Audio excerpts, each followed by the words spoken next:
Chapter 3. And he entered again into the synagogue, and there was a man there which had a withered hand. And they watched him whether he would heal him on the Sabbath day, that they might accuse him. And he saith unto the man which had the withered hand, Stand forth. And he saith unto them, Is it lawful to do good on the Sabbath days, or to do evil, to save life, or to kill? But they held their peace. And when he had looked round about on them with anger, being grieved for the hardness of their hearts, he saith unto the man, Stretch forth thine hand. And he stretched it out, and his hand was restored, whole as the other. And the Pharisees went forth, and straightway took counsel with the Herodians against him, how they might destroy him. But Jesus withdrew himself with his disciples to the sea, and a great multitude from Galilee followed him, and from Judea, and from Jerusalem, and from Idumea, and from beyond Jordan. And they about Tyre and Zidon, a great multitude, when they had heard what great things he did, came unto him. And he spake to his disciples that a small ship should wait on him because of the multitude, lest they should throng him. For he had healed many, insomuch that they pressed upon him for to touch him, as many as had plagues. And unclean spirits, when they saw him, fell down before him, and cried, saying, Thou art the Son of God. And he straitly charged them that they should not make him known. And he goeth up into a mountain, and calleth unto him whom he would, and they came unto him.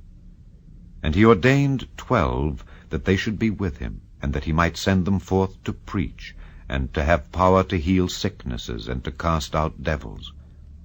And Simon he surnamed Peter, and James the son of Zebedee, and John the brother of James, and he surnamed them Boanerges, which is the sons of thunder, and Andrew and Philip, and Bartholomew, and Matthew, and Thomas, and James the son of Alphaeus, and Thaddeus, and Simon the Canaanite, and Judas Iscariot, which also betrayed him.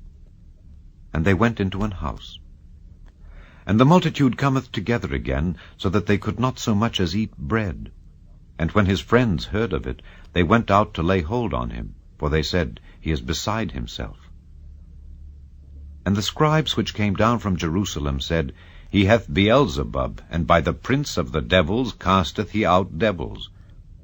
And he called them unto him, and said unto them in parables, How can Satan cast out Satan?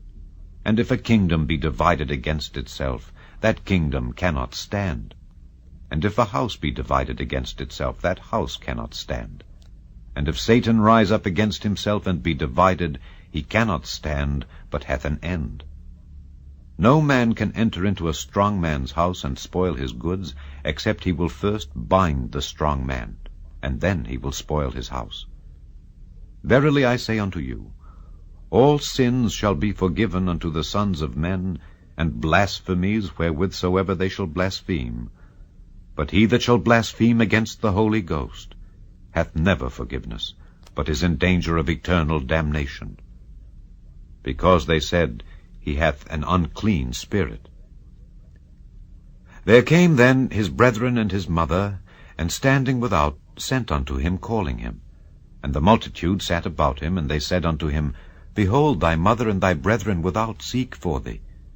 And he answered them, saying, Who is my mother or my brethren? And he looked round about on them which sat about him, and said, Behold, my mother and my brethren. For whosoever shall do the will of God, the same is my brother, and my sister, and mother.